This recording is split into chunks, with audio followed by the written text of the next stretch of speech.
Tim and I just went to a free learn to dance class in our area tonight, and something that the instructor said like really stood out to me, and I came home and was looking at my phone and I was like, please let there be a question that somebody asked that has to do with this. And there is. I'm so excited. So today I am going to be talking about something that Lynn Kay wanted to know about roles of a woman according to the Bible, if I have anything that comes to mind. And then Wendy wanted to know a little bit more of things that I think are important to be a good wife. So I'm really excited about this because tonight was so much fun. First of all, I was very impressed that Tim agreed to go to the Learn to Dance class with me. Not something that's usually something that he would get excited about. I loved it, absolutely loved it. And it was fun, we had a lot of fun. One of the things that the instructor did was every step, we did a little bit of, it was kind of like a generalist class of the way that they advertised it was this would be something good if you're going to a wedding reception, which we are going to in the spring. We have a wedding coming up and there's gonna be a dance for the reception. And I was like, this is a really good excuse to get Tim to do this. And it was fun. When the instructor was teaching, she always started with the men first, gave them their steps, teaching them, spoke a lot about how when you're dancing with a partner, the man is the one who's supposed to lead and the woman is supposed to follow. And so she would give them their steps and then she'd go over the women's steps and then we would come together and put them together. But she spoke a lot, like the whole entire night, about it's all about the lead and it's all about the follow. And if the woman tries to lead, it's gonna be a train wreck. And that really resonated with me because I was like, that's totally like how God has set us up to be husband and wife. The husband is supposed to lead and the wife is supposed to follow. Scripture that comes to mind when I think about this, I was looking at, is from the very beginning, like when the fall happened and sin entered the earth, part of the curse was that the woman would want to be the leader. In Genesis 3 verse 16, it says, then he said to the woman, I will sharpen the pain of your pregnancy, and in pain you will give birth, and you will desire to control your husband, but he will rule over you. And that is totally true. At least for me, like I so think I want to be the leader and want to rule and make all the decisions.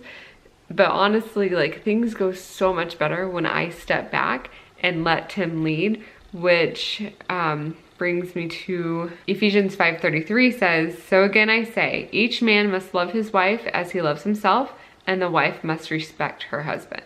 That's been a big learning curve for the last 10 years. Tim and I have been married for a little over 10 years. And the respect, like learning what respect is, because the scriptures say, husband, love your wife, wife, respect your husband. Those are like the major things. Like typically for females, the love is the most important thing that you want. And for the males, the respect is what they need. And it's been a learning curve because I'm a female and I want the love and I don't exactly understand the whole respect thing. And things that I've learned through would be Tim with work especially.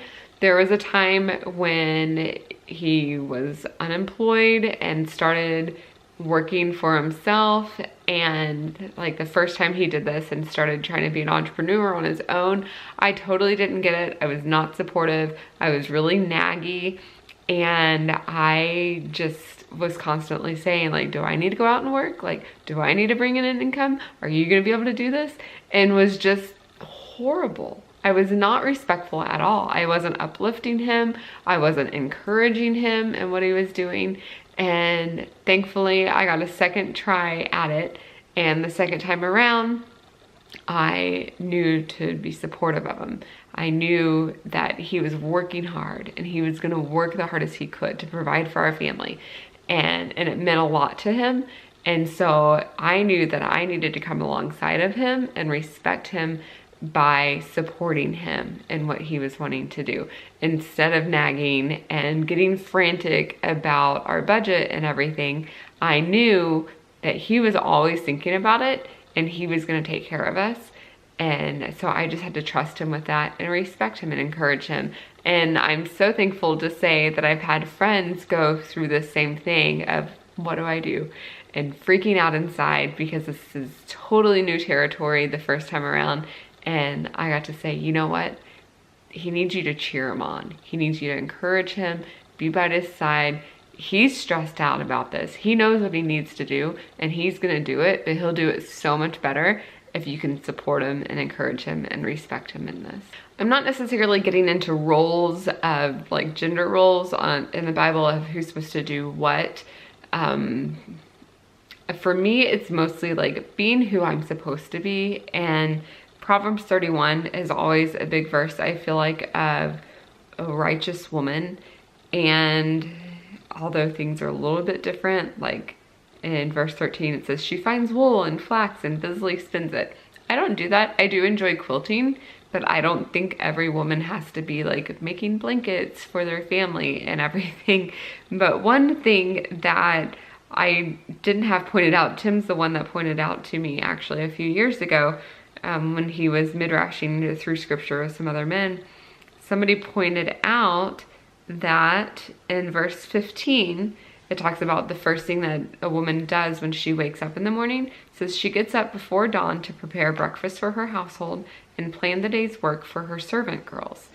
And that was very humbling and very eye-opening to me, because most of the time in this day and age, we as women are told, or I don't know, it gets filtered into our heads of like, I have to do everything. And the whole supermom mentality and label and just like, I have to do this on my own. And the way things are now, if it's so easy to move away from family because of transportation and jobs, it's hard to find jobs nearby to stay near your family long term. And so we are losing this like tribal mentality of raising kids. It takes a village to raise a kid, but a lot of us don't have a village around us, at least that's not by blood, to be able to help raise our kids. Grandparents are not in a lot of kids' lives daily. Aunts and uncles and cousins are not in a lot of kids' lives daily. I know we're missing that in our family. And so you have to start depending on other people, or what most people do is you suck it up and you try to do it on your own.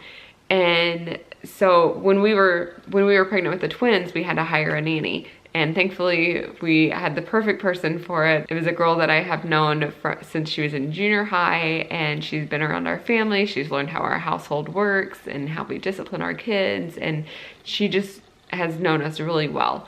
And so that was kind of like this is really weird and different. Like, we're not trained to take people underneath of us and train them up, because I'm not just getting work from somebody else, but they're also being able to come under me and see how I run a household and how to be a mother when they become one themselves. So we lose a lot of that, and I feel like that's a big thing that we need to do. And lately I've been feeling really overwhelmed with just general housework and taking care of 6 kids, and getting a meal on the table has been so difficult.